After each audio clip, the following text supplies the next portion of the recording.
Let's get this thing cracking then, team. Weekend wrap up. Here we go. Little beer Moretti for you guys for this one. So I like doing these. Can be free. Can be free. We've got to start with. I'll start with having a sip first of all. We got to start with Man United, Man City. What a performance!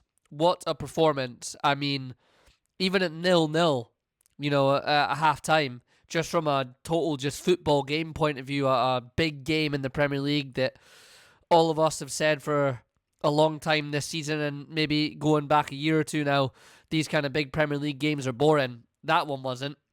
That one was not boring. Even at 0-0, it had chances, it had opportunities, and really all for Man United. I think, is it the first half Lamens makes that save from the header from the corner? I think it is. It's a great save, by the way. Hell of a save.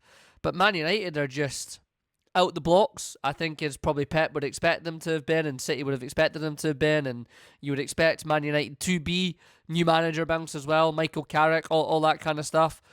But usually that stuff dies out after 15, 20 minutes when you're the away team, and you can turn them around and you can get a bit of control and dictate the game again, especially if you're Pep in your City. And they just never, ever got the opportunity to do that. They never did. The pressure, the relentlessness, the fight, the desire, the energy, the enthusiasm, none of it was lost on Man United at any point during that game. And I think for me, that was the most impressive part of it all.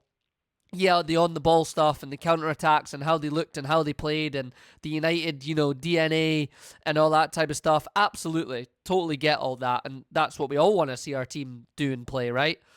But for me, it was like, especially the fullbacks and Maguire and Martinez, to be fair, just the aggression and how they would block and the passion and how they would get in there and they would block everything was just like, oh, God, I haven't seen Man United players do that for a long time. They show up against, your Liverpool and stuff like that, and it is a derby, and sometimes they've shown up against City there.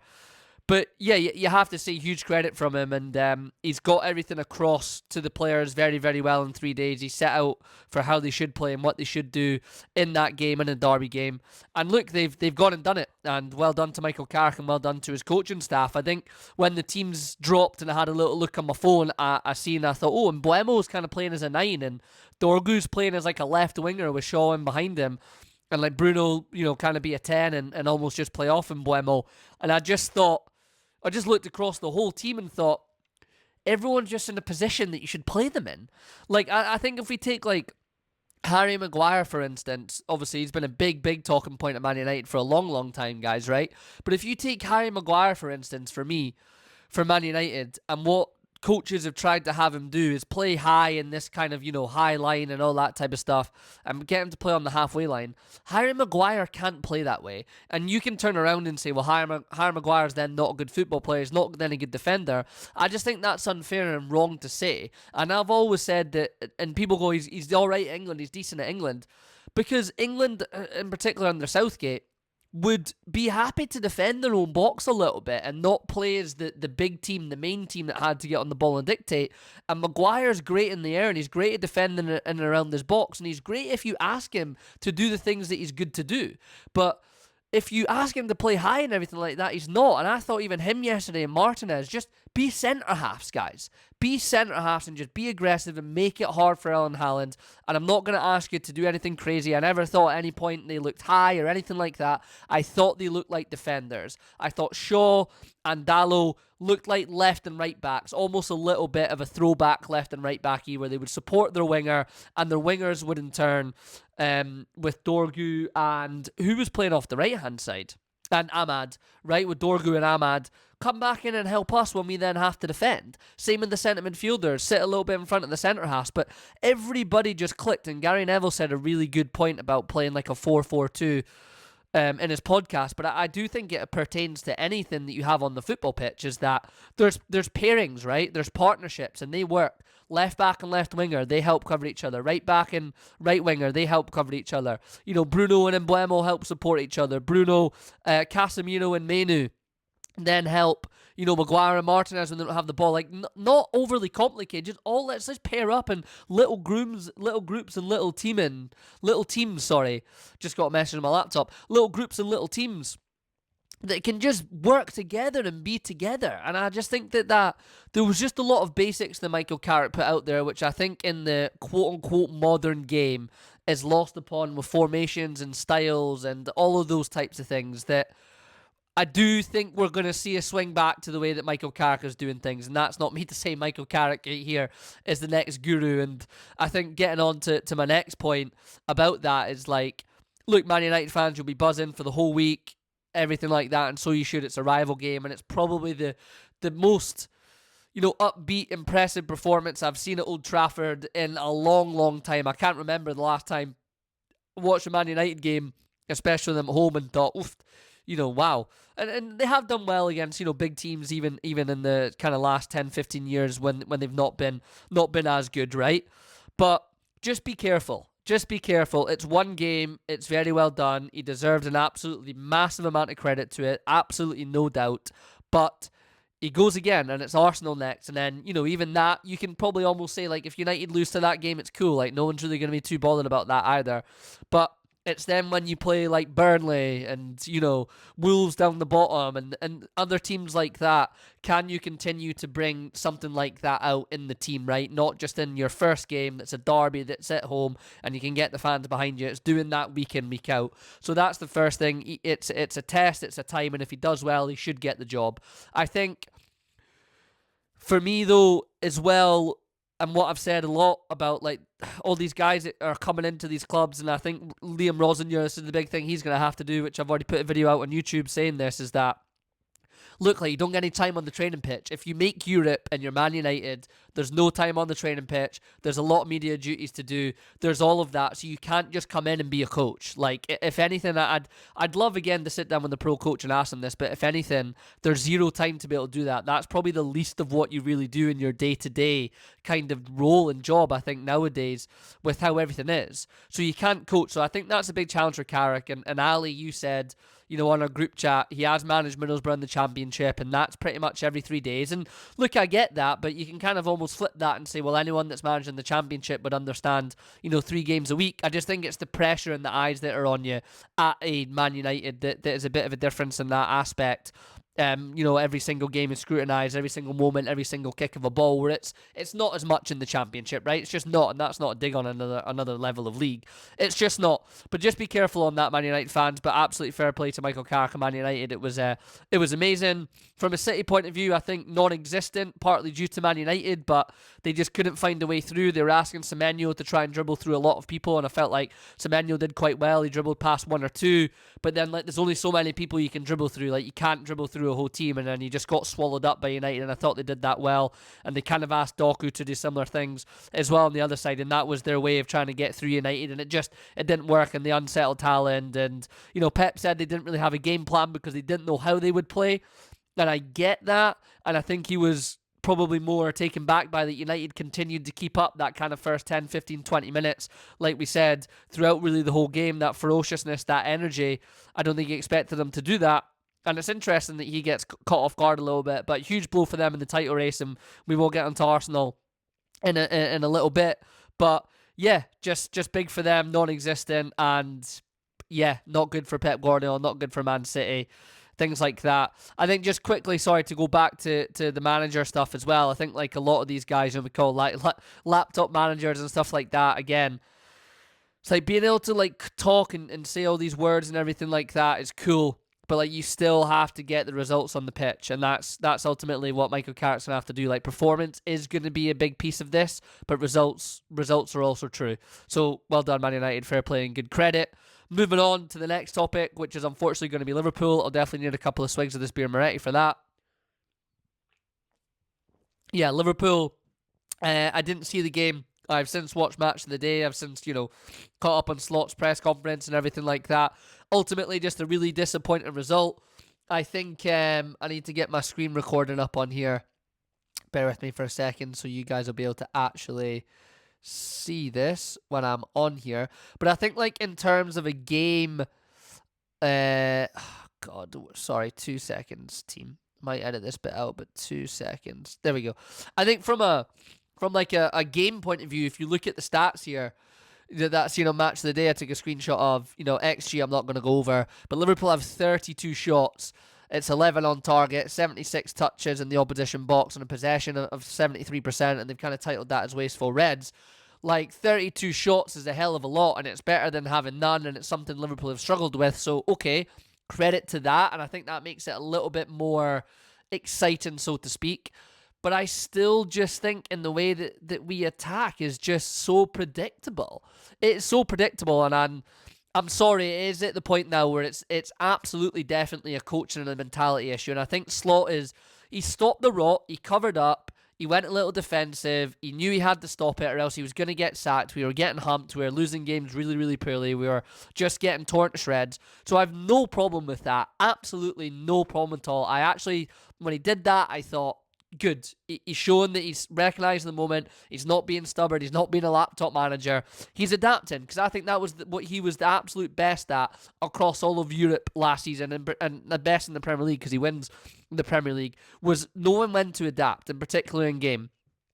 But I think now it's like, when are we moving into the next phase, mate? Like, when are we moving into the next phase? Like, we had all the guys on yesterday, apart from Isak, that we've bought. And if anything, Ekitiki's looked better than Isak anyway. So you've got that main kind of striker there. You had Wirtz playing, you had Carrick, you had Frimpong. So you've got those guys there. So, like, when are we moving into the next part, mate? Like, when are we starting to step up on teams and really start to literally everything that Man United did against Man City? And I know, Burnley aren't going to come and be open like Man City are. I understand there's a different concept, but just pace, unpredictability. But then again, I think the problem, again, I've talked about this a lot, and I was so buzzing with every single signing in the season, in the summer, sorry, but it's the profile and the characteristic of the players. Like, everybody just wants it defeat, and I'm not going to go over that a million times again for you guys, but it's just the same thing. And we need some pace, we need something, people wanting to get in behind. I think Frimpong's good at that, but it's a mentality, it's a coaching thing for me, and he's starting to lose the crowd. I think he'll have no problem, like, staying in his job as long as top four is within reach, as long as we're still in Europe. I don't think FSG will panic. I don't think they'll push the button, because ultimately you can go out of a title race and, it's not good, it's not great, but you can go out of a title race and still achieve something quite special in your season, i.e. in Champions League. I mean, I don't really think Liverpool will do, but then being like that in Europe, nicking goals in that, I don't know, maybe it's a bit of hope there. But so he'll be fine there, but he's losing the fan base. And like, at what point when you lose the fan base, do the owners act? They're very good at not reacting to outside noise, but he's just in a little bit of trouble. I mean, like, if we look at the unbeaten run, like, it's 12 unbeaten. Like, 12 unbeaten Liverpool fans, right? Does it feel like that? It doesn't feel like that. And I think the worst thing your team can be is boring to watch. And I think the worst thing that you can have for your team is not want to turn on the TV and watch them. I think that is absolutely, hands down, the worst thing you can be. I think it's even worse than just being shit. I really do. I think I'd rather just be shit, because I've seen Liverpool be quite shit. I'd rather them be shit than boring. Like I said yesterday, I watched Nottingham Forest Arsenal. Like, you may as well have Sean Dyche in charge, man. Like, we don't. All right, that's maybe a bit far, but like, we don't do anything. Like, we just don't. It's just rough. It's just rough, and it's really, really frustrating. But like, if you look at the last 12, it's beating West Ham at home, it's beating Inter away, beating Brighton at home, beating Spurs at home, beating Wolves at home. So you go on like a little. What way round are we at here? Yeah, we go on like a little 1, 2, 3, 4 game win run, starting with Inter, but then again, it didn't feel very good. Then we draw with Leeds 0-0, draw with Fulham 2-2, draw with Arsenal 0-0, which is fine away from home, beat Barnsley again in the FA Cup 4-1, the scoreline probably flatters us, and then you get the draw again yesterday with Burnley. So like, I don't know, it's like this weird conundrum of like results and style, but like, it's not winning. There's just so many draws in there, which, like, does it refer to like not taking risks? Like, I think that's the problem. I think it does. I think it feels like there's no risks being taken. So I'm really starting to like get frustrated by it. But again, like I say, if you finish the season in Champions League and you do have a good run in Europe, then I don't know. Like, does he deserve to be sacked? And I think if the playing style stays the same, it does. He has to move it on to the next phase, Arnie. Please move it on to the next phase. Like, I'm not Arnie Slot out. I don't ever want anyone to be sacked or anything like that. I'm not that type of guy unless it gets like really, really bad and you're obviously start dipping down the table, right? But like, you have to change it up a little bit, mate. We need a little bit more excitement to the game, right? We need risk, and I think that I thought he came in and like it was pulled back slightly from Klopp's system last season and that, but there was still risk there. But again, is that characteristics of Salah having the season that he had and someone like Luis Diaz running at people and Darwin Núñez, and obviously, unfortunately, Diogo Jota, you know, as much as Núñez was maybe like not everyone's cup of tea, like he had energy about him and he ran about the pitch and he could cause a world of problems. And I know, you know, you can say that's not what you should be getting for an £80 million Premier League striker. You want goals, and I get that, but Liverpool just don't. We don't have that, and I think it's a big part down to coaching, a mentality issue. Wirtz is starting to cook, which is good.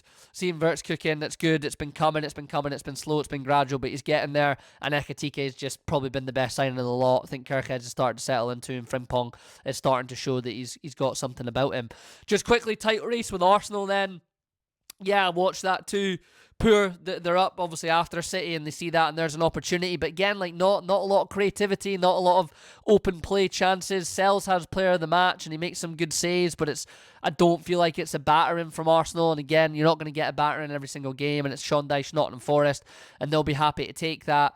But that's Arsenal's problem if they don't get something from the set piece. And even watching it, and I was working in the pub, it's quite quiet, but there's a lot of Arsenal fans, and it's like this buzz about the set piece thing is there, and it's the superpower. But when it's not coming from there, which it won't always come from there, like you surely have to have other ways. And look, they still get the lead. It's now 7 points over City, so it's good. And City's frailties at the back showed, but Guéhi coming in will help them a little bit and everything like that. I still think Arsenal get over the line, but it's just need to get themselves out of the mud with this narrative, and they're not going to go and do it. So we'll see how they do. Let's kind of quickly wrap it up just with Oliver Glasner's comments that he made, which are obviously quite big. Let's just quickly play the clip here. Let's watch it quickly. It's 26 seconds of the main part. I'll make sure the volume's fully up. And away. I said before, we feel that we are being abandoned completely. And, selling our captain one day before a game. Completely no understanding for this. We're preparing, and then yesterday at 10:30 I get told that our captain will be sold. So why not next week, that we can play at least this game next week? And other players are coming back, and that's makes me really upset today.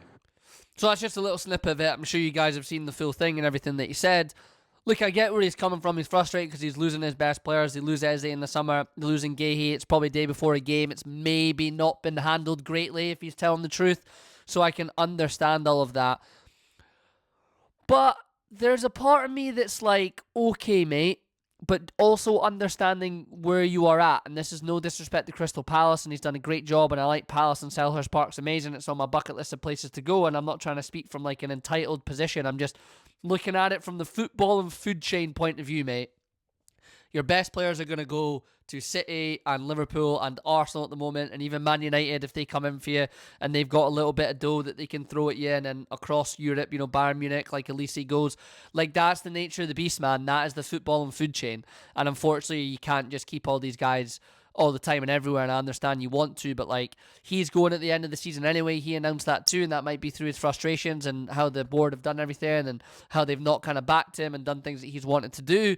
Alright, fair, mate, but until you land yourself at one of those kind of like big club names, people are going to want to go, and then even then there's always like Real Madrid and Barcelona hanging over your shoulder, or even like Saudi for money and stuff like that. So like, it just never goes away, and I just sometimes feel like that's a little bit of an easy cop-out. Like, okay, your squad's a bit thin and stuff like that, and I understand it, but you got them into Europe, you got them into this position, and I think I've seen on Match of the Day, they have spent a little bit of dough in the summer, you know what I mean? They did spend it on getting like Pino and stuff like that in. They brought Brennan Johnson in as well. I can't think off the top of my head who the other signings are, but it's not like they've not replaced them at all, So, big one for you, mate. I think sometimes it can be an easy cop-out, and you've got to go, you've got to manage it. Like, everything's not going to be plain sailing and plain moving, especially when you're at a team that's Palace there, kind of closer down to the bottom of the league.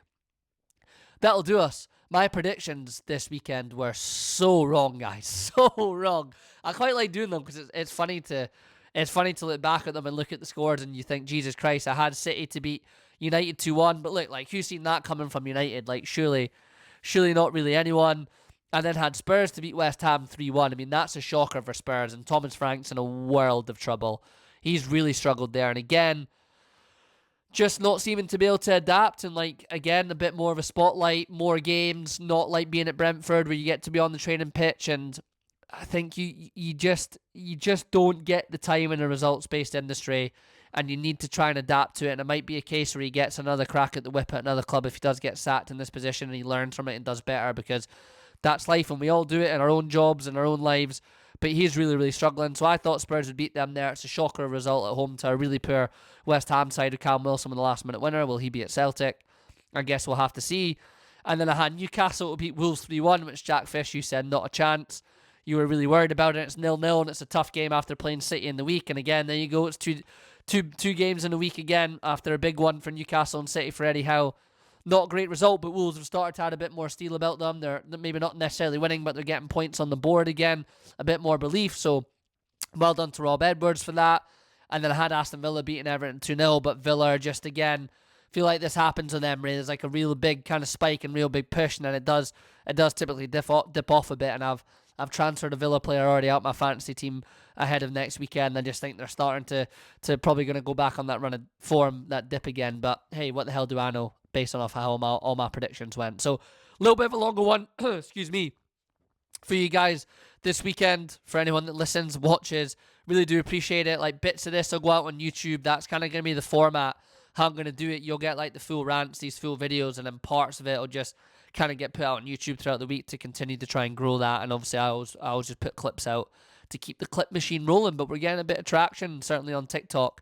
Instagram got a little bit of traction this week, but Instagram's tough. Like, TikTok's really where we're at. So anyway, hope everyone's had a good weekend. Hope you guys enjoy this when you watch and listen to it. I'll try and have it up as early as possible I can for you in the morning.